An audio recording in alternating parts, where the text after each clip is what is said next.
Hello and welcome back to the Mind and Money podcast. I'm Sherry, a financial coach. And I'm Val, a financial planner. And today we are talking about business growth and the fact that it looks different for everyone. So what does business growth look like for you? And it might also look different. Like for myself, when I worked at the bank, they had very different metrics. And when I even started with the companies that I was more so tied to, they had metrics as well that they wanted you to meet. So Sherry, your background too, your metrics would have been life-threatening, but not actually, but I'm sure they sometimes felt like it. Well, before I got fired, the manufacturing plant didn't have, from what I understand from people that still work there, they've leaned really heavy into tracking things and they were starting to do that. Things like downtime. Yeah. Yep. Downtime and production, throughput, cases per hour. Definitely something that's very important from a manufacturing perspective, but also as small business owners. And I don't really like that term because anyways, that's maybe a podcast for another day. But as somebody who, I'm not connected to anybody, it's just me in my business. And I've shifted over the years about what business growth looks like for me and what things I was working towards and striving to achieve. And there were periods when I thought, okay, I want to have another coach. I want to have an admin person. I want to have a VA. I want to have somebody who's in my inbox first thing in the morning and they're making sure that I'm not doing quote unquote low value tasks that aren't generating revenue. You saw more of a team at some point was your measurement of success. That's at one point.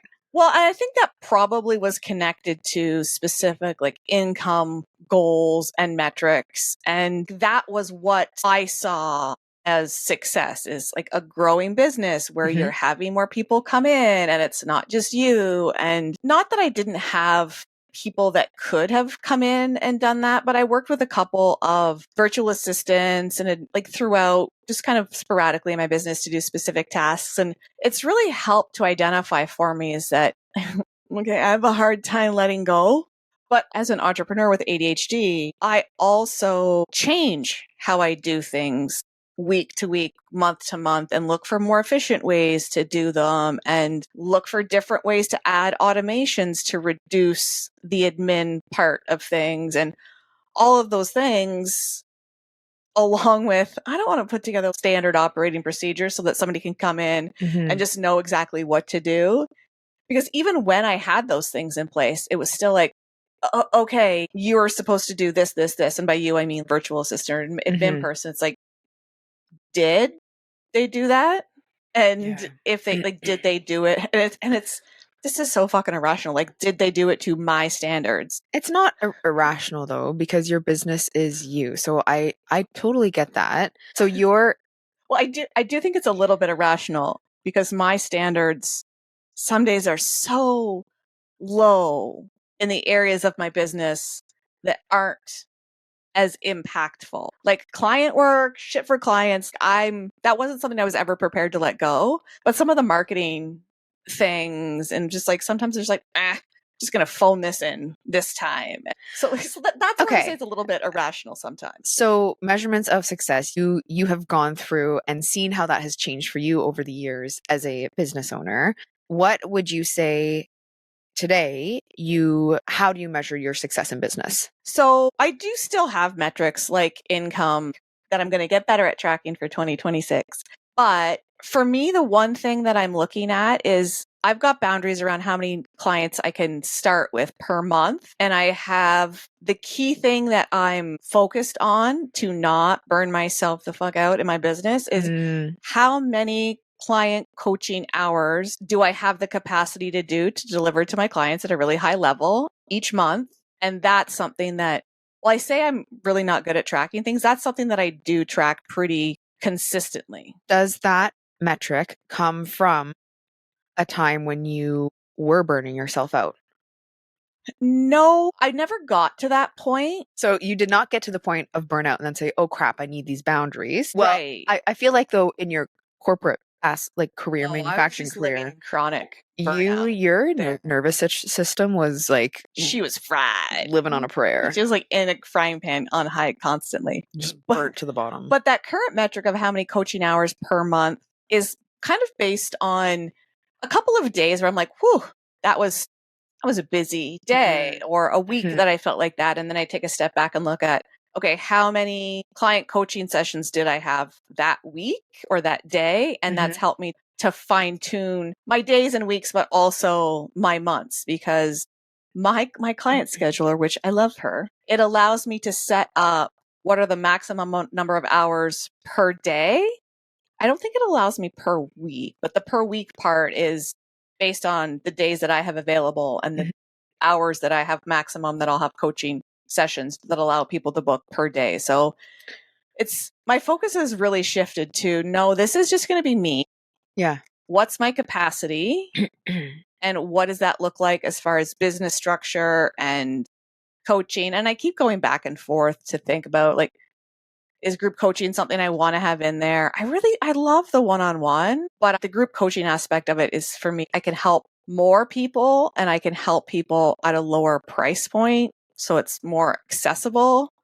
But I don't want, like, a weekly blog, a weekly podcast, content on social media that people can take. So it's for me, I'm like, I don't know, on the fence. Random thoughts from Sherry. I love them. I love them. So, yes, income is still a thing for you. But what's interesting is, and what I'm hearing is that you became more focused on protecting your energy. So, when you were showing up with clients, you were able to be your best version of yourself. So, they're connecting with, and I'm sure that there's days that it's not always like that, probably due to outside factors, not to do with scheduling. It could be our cycle, it could be personal things.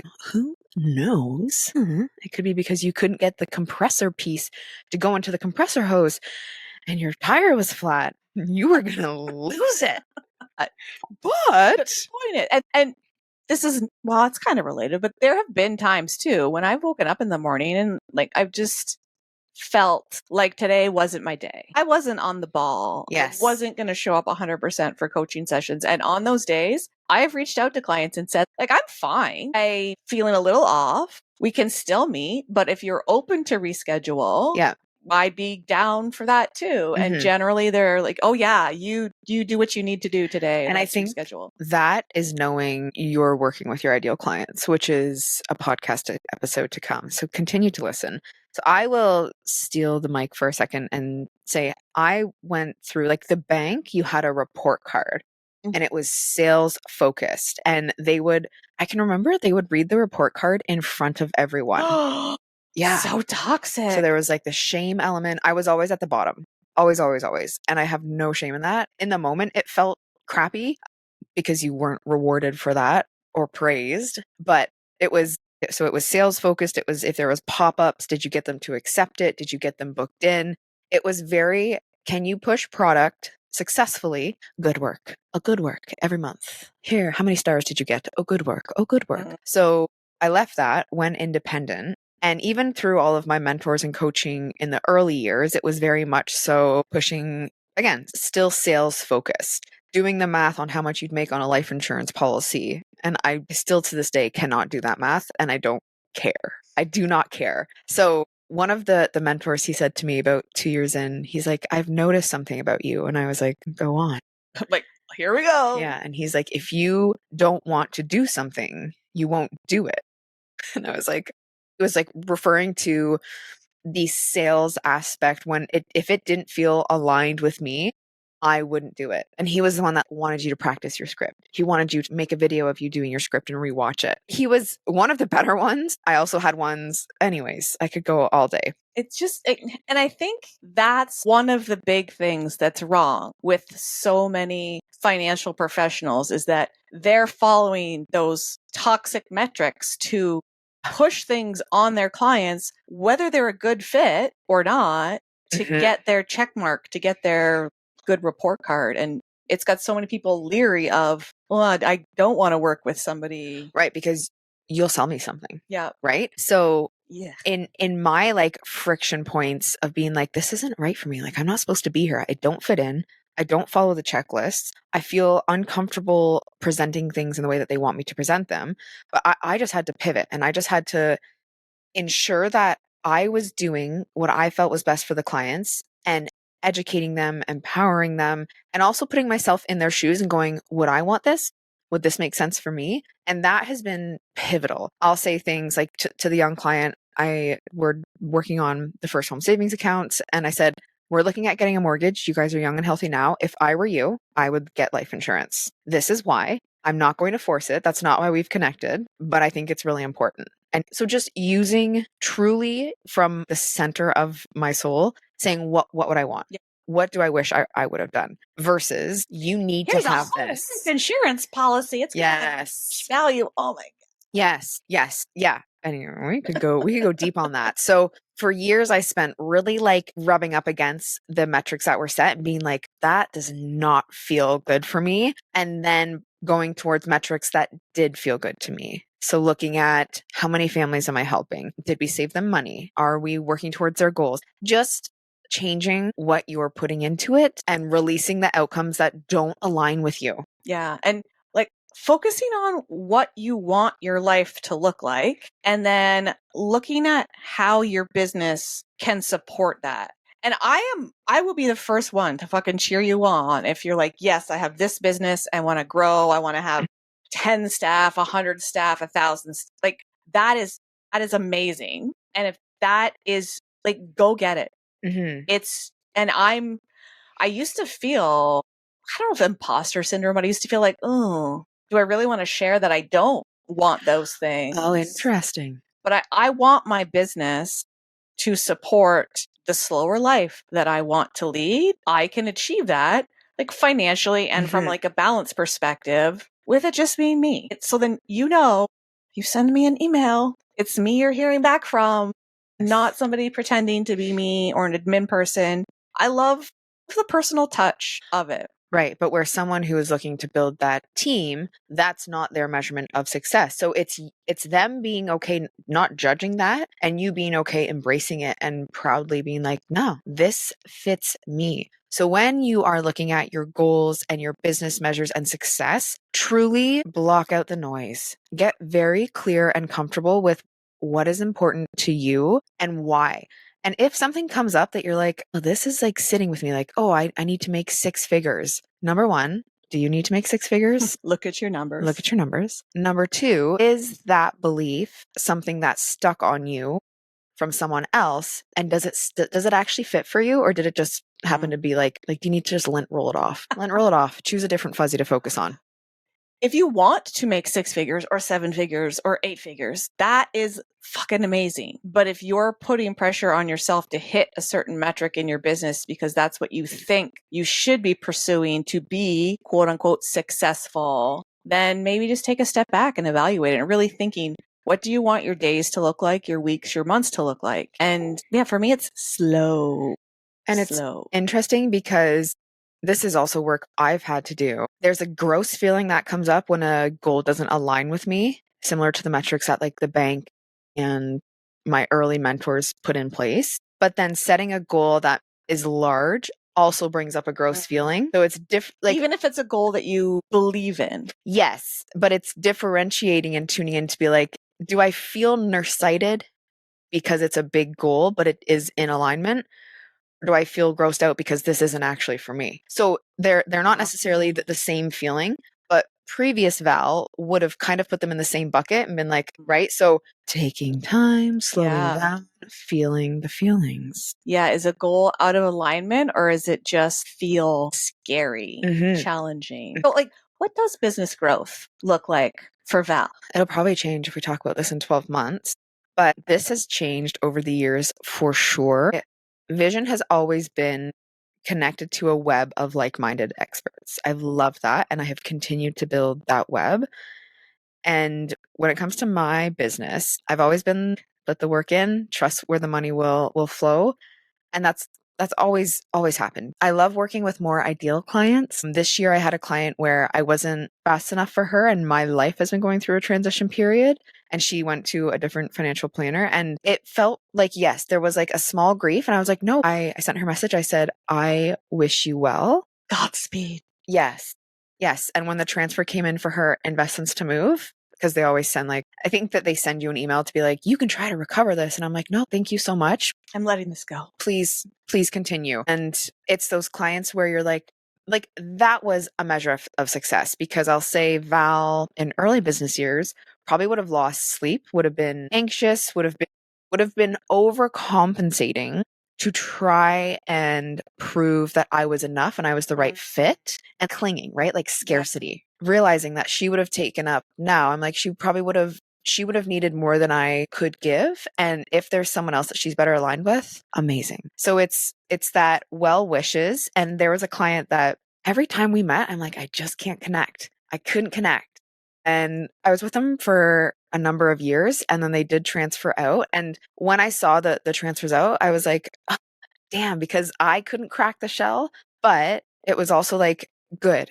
I sent that message to them and I said, it has been great working with you guys. I hope you found someone that connects better, right? Because and there was so many ways, right? We both had kids. They got a dog, and I like there was just, of course, more things than that. But I was like trying to pick up these pieces and be like, we should connect. But it was just different energy styles, and those are measures of success. How do I handle stressors? How do I handle the client that I maybe don't love the most calling me?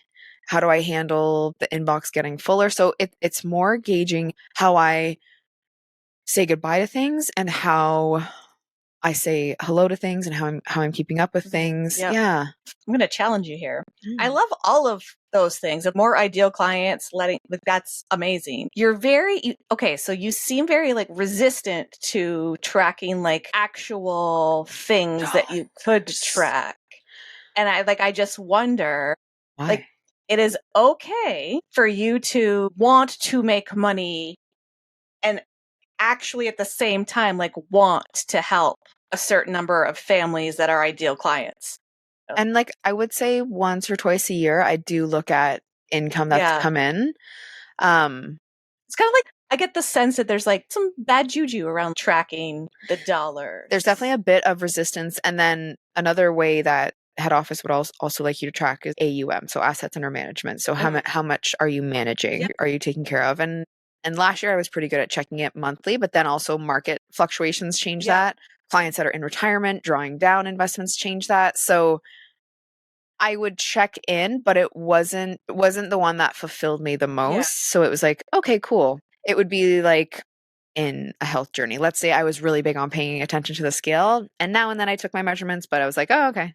Yeah. I know that's just an example. No, I totally get that. But it's like, it's just sit with it's okay to want to make money doing what you enjoy. And that's something for so many entrepreneurs that are doing something that they genuinely love and care about and are passionate about.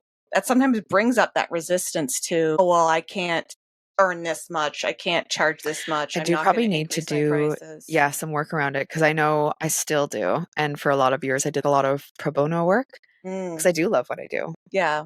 But then when it came down to, hey, we didn't do anything together that compensated me, I should invoice them. Yeah. And then time went on. Yeah. It's challenging, because when it's something you love to do, and we kind of have things set up differently, because if somebody comes to you, there's a multitude of different paths they could take. Maybe you're going to help them with life insurance. Maybe you're going to help them with investments. Maybe they're going to move investments to you. Yeah. So there's different ways. It's a very pick your own adventure versus get on the ride. This is your ticket. Yep. That was the cost. This is my hourly rate. So if somebody comes to you and says, I think that I need life insurance, and then you help them look at things and you're like, dude, like for some reason you can't get life insurance, or we can't find a solution that fits in your so it's interesting. It's yours to create. It doesn't come without challenges. I had a couple people lately, they're like, it's so nice that you're your own boss and it's so nice you have a flexible schedule. I'm like, I do not take what I do for granted one day. I love what I do. I'm so grateful for it, but it does not come without stressors. Yeah. So I'm like, yes, and. Do you know how much paperwork I have to do? That's definitely one of the things that every time Val and I talk about the differences in some of the things we do is like, Val's got these regulations. She's got paperwork she's got to sign. And like, I have contracts that my clients fill out, but I don't have a regulatory body that says you have to do A, B, and C, and you can't do 1, 2, 3. You can call yourself a life coach, a financial coach, a health coach. I will also bring the history on financial planning and financial advisors, because that was pretty loosey-goosey until more recently. Well, that's Yeah, the fact that you can hang a shingle and call yourself a financial coach, and so many people in that realm are going over the line and giving investment advice, and it's like all of the red flags. So just sum it up. You can have a business and you cannot want it to be growing at an exponentially faster rate than, like, you can want to stay where you are and only manage X number of clients or sell X number of products. And that's okay. And if a metric comes up that feels good for you to use to measure, or a goal, stick with it. Lean in. Don't be afraid or ashamed of it. It's right for you. And also, if a metric comes up for you that you feel a lot of resistance, even though you know logically it makes really good sense for you to track it, maybe dig into that a little more. And yeah, figuring out where you want to be in a year, 5 years, and think, how does the business support that? How does the business support your life? Not the other way around, because we're humans first, we're people first. And yes, we need income and we need to be able to pay our bills, but we also want to be in a position where we're not burnt the fuck out. So we are glad you've been here, and we hope you are not working towards burnout, and we hope we'll see you next time on the Mind and Money podcast.